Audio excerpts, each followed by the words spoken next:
জায়গায় আজকে চিড়ের পোলাও আছে, পোহা, যেটা হলে প্ল্যাটার, আমার প্ল্যাটার।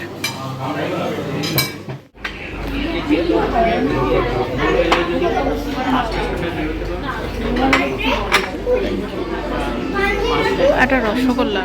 জোরে জোরেই ঘুমাচ্ছে দুজনকে। বাবা, ওঠো ওঠো ওঠো ওঠো, হলো সকাল থেকে বিকেল হয়ে রাত হয়ে গেল, সবাই ঘুরে টুরে বাড়ি চলে গেল। এইখানে দুটা মানুষ ঘুমিয়ে যাচ্ছে, দুটা ইয়েলো মানুষ। ওঠো ওঠো ওঠো তাড়াতাড়ি, বাপ রে বাপ, ওঠ রে, নড়েও না, উঠবে কি। Everyone, good morning and welcome back to the channel. আশা করি সবাই ভালো আছো, সুস্থ আছো, অ্যাজ অলওয়েজ জাস্ট ফাটাফাটি আছো। নতুন দিন, নতুন ব্লগ স্টার্ট করছি। সকাল সকাল রেডি হয়ে গেছি, বাজে 9টা। এখন যাচ্ছি ব্রেকফাস্ট করতে। আজকের দিনটা আমরা ইচ্ছে করেই সকালে উঠিনি, কালকের দিনটা খুব টায়ার্ড আর হেক্টিক গেছে, তাই আজকে ইচ্ছেই ছিল ভালো করে আগে সবাই ঘুমাবো, না হলে শরীরটা খারাপ হয়ে যাবে। তাই খুব ভালো করে ঘুমিয়ে নিয়েছি, বুঝতেই পারছো চোখ মুখ দেখে। এবার যাচ্ছি নিচে ব্রেকফাস্ট করতে। চলো ব্রেকফাস্ট প্ল্যাটার দেখো, কালকে উপমার জায়গায় আজকে চিড়ের পোলাও আছে, পোহা, যেটা হলে প্ল্যাটার, আমার প্ল্যাটার। খাবারের টেস্ট বেশ ভালো, আর যেটা রোজ বলি, এরা কিন্তু ব্রেকফাস্ট চেঞ্জ করে, রোজই কিছু না কিছু আলাদা পাবে এবং সেটা ভালো লাগে। কালকে যেমন ওই পাওভাজি ছিল, আজকে আছে পরোটা আর আলুর তরকারি। डबल डिम का पोच लिया, कैसा लगा? नहीं, ये पोच ठीक हुआ? কেন?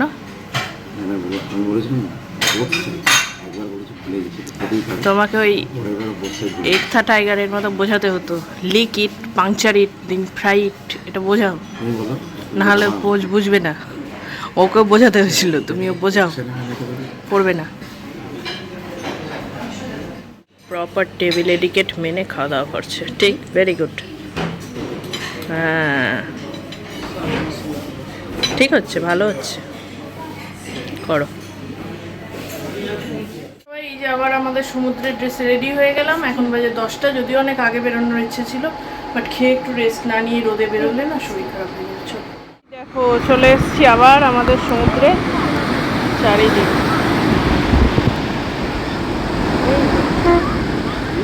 আজকে জল অনেক উঁচুতে উঠে গেছে। এই যে আমি পেছনে একটা চেয়ার নিয়েছি, ওদের সব দেখতে এলাম যে আমরা এখন জলে নামবো।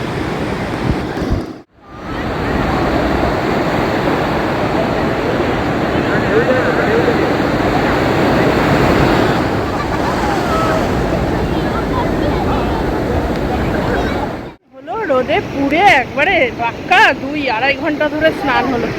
এবার আবার ডাব খেতে যাচ্ছি। কালকে এই সময় অনুসুয়ারা ছিল, আজকে ওদের এখন ট্রেনে উঠে গেছে, বন্দে ভারত ধরে বাড়ি যাবে। স্ট্র দিয়ে আমি নিয়ে নিচ্ছি।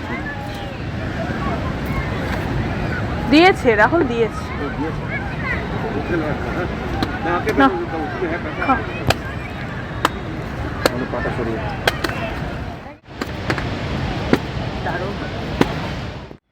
কেমন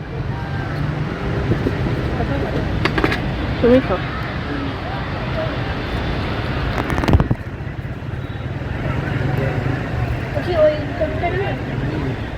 হোটেলেই থাকে, এখানে হয়ে দেখো, উপরে শাওয়ার, নিচে কল, সব ভালোভাবে ধুয়ে তারপরে হোটেলে ঢোকো। ফ্রেশ হলাম, এই যে জামা কাপড় পরলাম, আমি হালকা ফুলকা একদম। চলো খেতে যাই। কালকে শুয়ে গেছিলাম, আমার ভাত খাওয়াই হয়নি। আর কালকে রাত্রেবেলা আমাদের খাওয়া নিয়ে কি একটা হ্যাপাজার্ড সিচুয়েশন গেছে, যারা দেখোনি প্লিজ দেখে নাও। তাই আজকে আমরা আগে থেকে ঠিক করে রেখেছি কোথায় খাবো, কী ব্যাপার, চলো দেখতেই পাবে।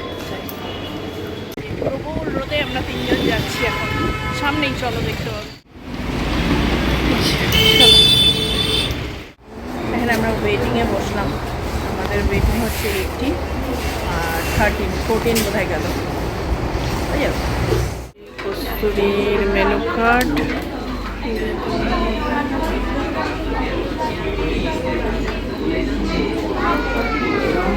এই দেখে নাও।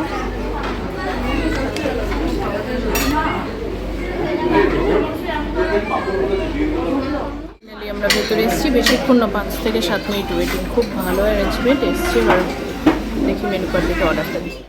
যা যা প্ল্যান ছিল সেগুলো কিছু না কিছু চেঞ্জ করতে হলো, কারণ সব কটা অ্যাভেলেবেল নেই। তো এখন এই মুহূর্তে একটা বাসমতি রাইস ফুড, চিংড়ি মালাইকারি, ওরাই সাজেস্ট করলো। দই নেই, সুতরাং রসগোল্লায় কনভার্ট করা হলো। শুক্তো নেই, তার জায়গায় দোকানটা। আমরা দইটা হলে খেতাম, বাট রসগোল্লা এখন খাওয়ার কোনো ইচ্ছা নেই, এর জন্য নেওয়া হলো শুধু।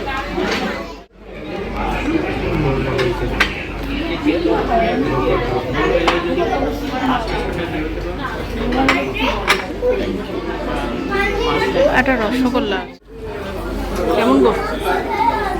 ধোকা হাইলি রেকমেন্ডেড, আসুন এখানে খান।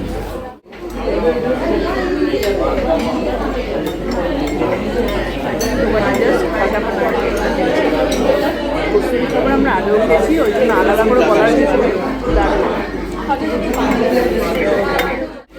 এখানে রসগোল্লা দুটো, এই আমরা একটা হাফ রাইস নিই,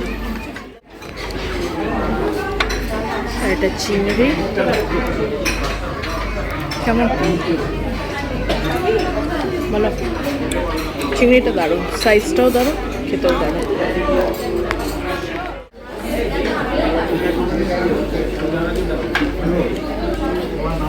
সব কিছুই দারুণ, আলাদা করে বলার কিছু নেই। চিংড়ি মাছটাও জাস্ট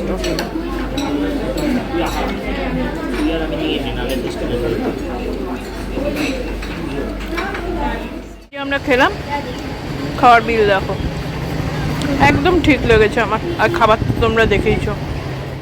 কস্তুরি খাবার নিয়ে আলাদা কি বলবো, তোমরা যারা আমার ডেলি ব্লগ দেখো দেখবেই আমরা গিয়ে খাই না, বাট বাড়িতে আমরা বেশিরভাগ কস্তুরি থেকে খাবার আনি খাই, অলমোস্ট প্রায় প্রতিটা আইটেম খাওয়া। হ্যাঁ, এটা কলকাতা না, পুরী। পুরী হিসাবে ওরা নিজেরাই সাজেস্ট করলো যে আমরা প্রথমে বলেছিলাম ওই বোধহয় ভেটকি না, ভেটকি প্রথমত নেই, তো ওরা নিজেরাই বললো চিংড়ি মাছের মালাইকারি খান, এখানে চিংড়ি মাছ খুব ভালো। অবশ্যই দীঘা পুরীতে চিংড়ি মাছ ভালো, অসাধারণ, যেমন পিস তেমন রান্না, টেস্টও দারুণ। সব থেকে ভালো বিহেভিয়ার, এই যে ওয়েল অর্গানাইজড, বসানো, তারপরে নিজেরা ডাকা, টেবিলে গিয়ে অর্ডার নেওয়া, তারপরে কেমন লাগলো, রিপিটে নেবেন কি না, আসার সময় ভালো লেগেছে কিনা, প্রত্যেকটা ইচ্ছা নেই, এভরিথিং দারুণ, খুব ভালো, হাইলি হাইলি রেকমেন্ডেড। বিচ, এখানে লোকের অভাব নেই, সারাদিন লোক থাকছে, লোকে স্নানও করছে, তো দুর্দান্ত ব্যাপার। কারণ গিয়ে হাফ অ্যান আওয়ার বা 1 ঘন্টা একটু পাওয়ার নাপ নিয়ে নেবো, তারপরে আবার উঠে বসলাম। আর এখানে আমরা এই যে মাজা, ও এখন খাচ্ছে, আমরাও খেলাম, মাজা না ফান্টা, সরি। আর এই দেখো জানলা দিয়ে, মানে আমরা এই স্লাইডিংটা খুলেই রেখেছিলাম, কারণ সারাক্ষণ এসিতে এরকমভাবে থাকতে পারি না। তারপর বুঝলাম এরা কেন খুলে রাখে না, সারা গাছটা জুড়েই যে এরা দাপিয়ে বেড়াচ্ছে, পুরো ফ্যামিলি আছে এখানে। জয় হনুমান। হ্যাঁ, হনুমান না, এরা বাঁদর। জয় বাঁদর, জয় বাঁদর, বুঝো। যাই হোক, এরকম আছে প্রচুর। এই আজকের ভিডিওটা এখানেই শেষ করছি। কস্তুরীতে খাওয়া দাওয়া, দিনটা আজকে খুব ভালো গেল, এখনও যায়নি, হাফ ডে। এখন একটা হালকা 1 ঘন্টার পাওয়ার ন্যাপ নেবো, নিয়ে বিকেলে বেরোবো। কোথায় যাচ্ছি কী করছি দেখতেই পারবে। যারা আগের দিনের ব্লগগুলো দেখোনি প্লিজ দেখো, আমাদের পুরী আসা, বন্ধুদের সাথে জমিয়ে স্নান করা, পুরীর জগন্নাথ মন্দিরে সন্ধেবেলায় ধ্বজা ওঠানো দেখা, সব দুর্দান্ত গেছে। আজকের ভিডিওটা এখানেই শেষ করছি, দেখা হবে নেক্সট দিন আরও একটা দুর্দান্ত পুরীওয়ালা ব্লগে। ততক্ষণ সবাই ভালো থেকো, জয় জগন্নাথ।